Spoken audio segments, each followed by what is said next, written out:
Hello, everyone. It's Damien, and welcome. I wanted to thank you for tuning in, those of you who are tuning in live, and for those of you who are watching the recording, thank you for taking the time to watch the recording.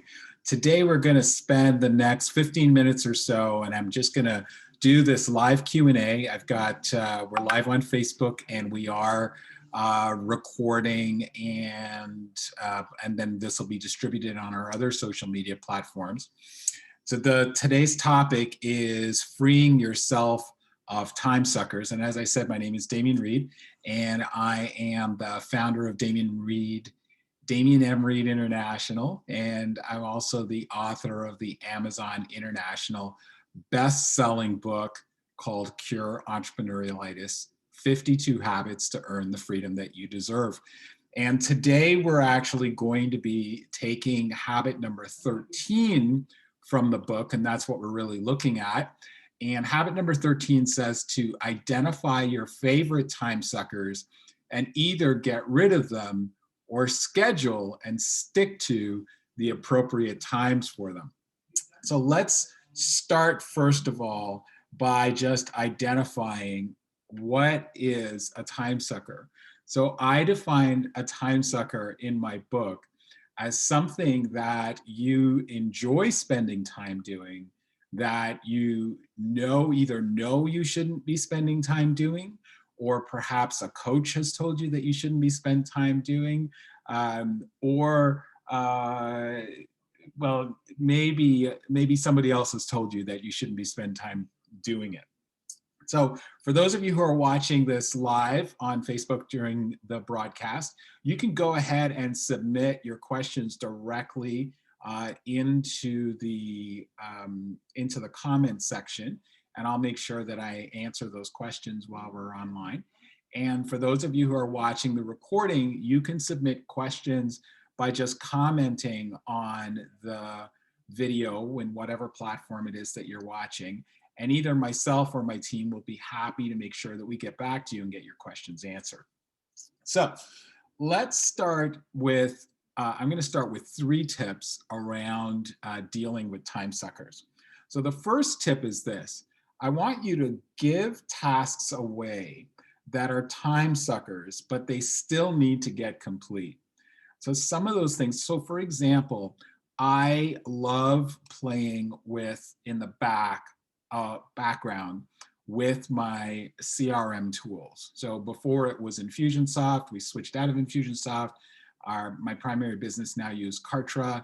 I love building landing pages. I love setting up sequences. It's the tech geek in me. However, that probably takes me 5 times longer than if I had a Kartra person doing it, who's trained in Kartra and does that day in, day out. And it also takes me away from doing the other things in my business that I could be doing. So that's tip number 1.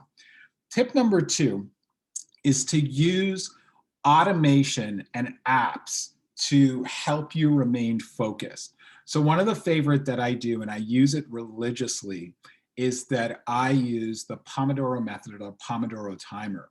And it's a timer that's just installed. It's installed on my phone. It's also installed on my laptop. And what it does is it has me work in periods of 25 minutes. And the way that the Pomodoro sequence works, it's 25 minutes of work, a 5-minute break, 25 minutes of work, a 5-minute break, 25 minutes of work, and a 15-minute break. And the timer goes off, so I focus on whatever the task is for me to work on in that 25 minutes. And then when I have 5 minutes, I get up, I get a drink of water, I just stretch a little bit, do the things that I need to get done, and then this timer goes off again, and I'm back into focus time. It keeps me from straying off into things like down the social media hole, or perhaps for sometimes some of us it's getting into text messages or checking our email, and then the next thing you know, the 5-minute break that we were planning to take turns into 15. All right, so that's tip number 2.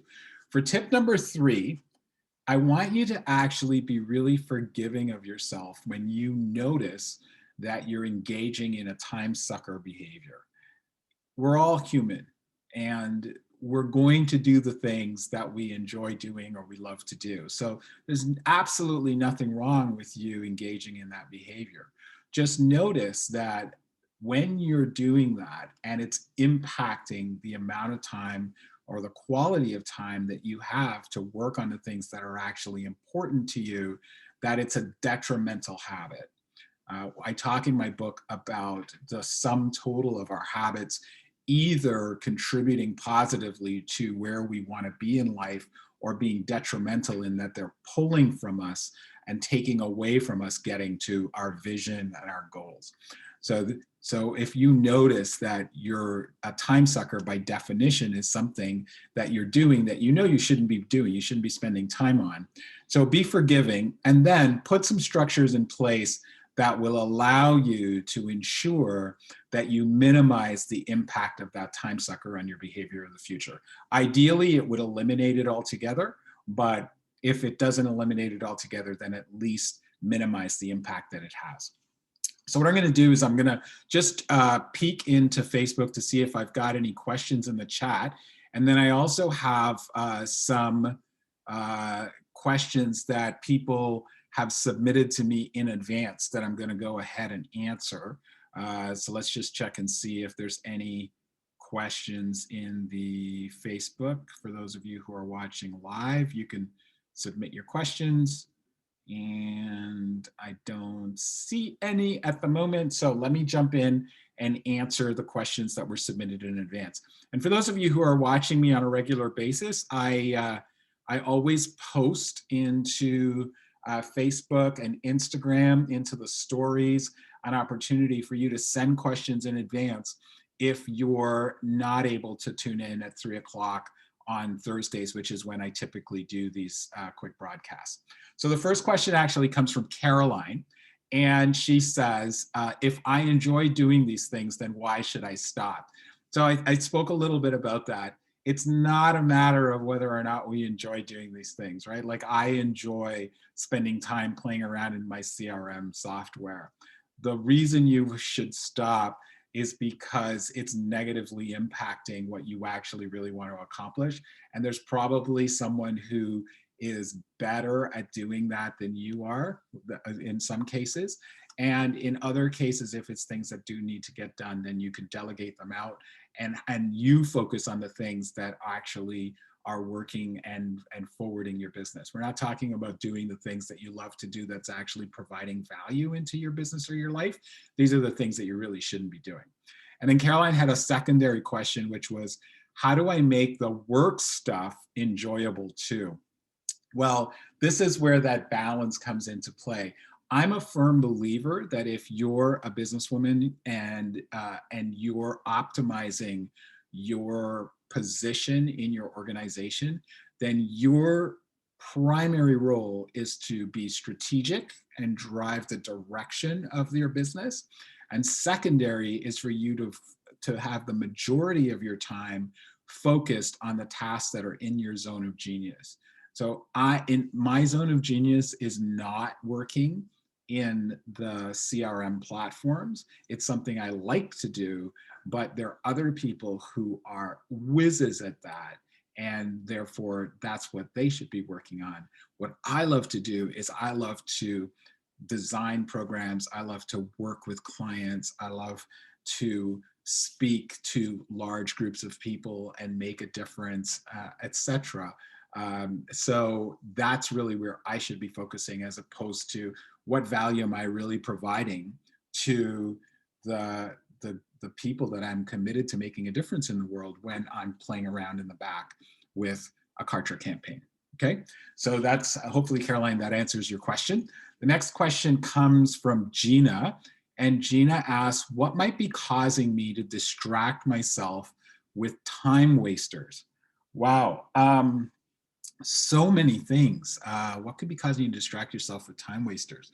Well, if we're talking about in the business day, like if you're in the midst of the time that you've allocated to spend working on projects, business and developing projects, etc., and you're distracting yourself with time wasters, then you could look at why aren't you engaged? Um, are you working to a vision? So when I work with my clients, we work using the Merlin principle from the future backwards, looking at 10 years from now, where do you want to be? And and once you're clear about that big 10-year vision about what you want to accomplish for all the different areas of the 12 key areas of your life, then we can work it backwards to what are you working on this year, this quarter, this week, today, in this hour that's going to fulfill on that big 10-year vision. So if you're in your day and you're being distracted and you're distracting yourself with time wasters, then you're probably not focused on the big picture. You're probably not being inspired by the future that you're creating. You're probably not present to what is your purpose here on the planet? What's your God-given gift? And what are you here to fulfill on? And I would just encourage you to do more work there. And I can only say so much about that right now, but I encourage you to reach out to me, and happy to have a longer conversation with you about that if that's something that you're really dealing with. Let me just check Facebook and see if anybody submitted any other live questions. And then I've got 2 other questions that were submitted. I don't see any live questions. So, all right.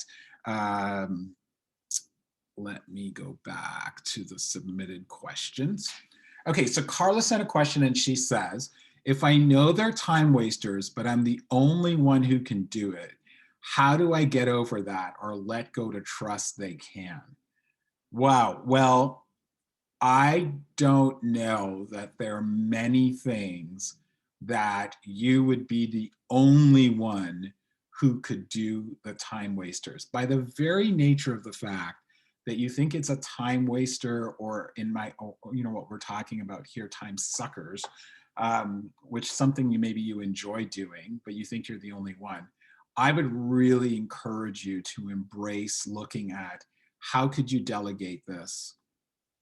How could you train someone to take this over from you? And if it's a time waster and you think you're the only one who could do it, maybe there's a way for you to automate this. Maybe you could introduce software to support you with this. Maybe you could build a functionality using a tool like Zapier to connect different tasks together that allows that to happen. There are a lot of different ways, but my red flags always go up when a client says, I'm the only one who can do it. Because if you're the only one who can do it and it's not in your zone of genius, then there's probably something missing in the way you've considered things. All right, and then the last question, and I'm noticing time. Michelle asks, how do I get on track and I stay on track, and how do you get in the flow? Getting on track and staying on track, I'd say, it's the same nature of the answer I gave to Gina. You want to know where you're going, and you want to be able to bring that back to what am I doing in my day-to-day so that I fulfill on that. And there are a number of tools I use. I use this, which is the Full Focus Planner by Michael Hyatt. Forbes just actually ranked this planner the #1 planner in the world, and I love it. It keeps me on track. I give it as a gift to all of my private clients, all of the people who are doing the mastermind group that I ran recently are all using it, and I even got my coach using it, and my coach has got now 2 of his other clients using it as well, 2 executives, and they love it as well. So really great. That's one of the things. And then being in flow, if you're a woman, just trust your intuition. Being in flow is your natural state. So go internally, trust yourself, trust your intuition, and just be in that state that's natural to you in the feminine energy. All right, last quick check to see if I got any Facebook questions. I don't see any on there. And an invitation again to those of you who are watching the recording, please send your questions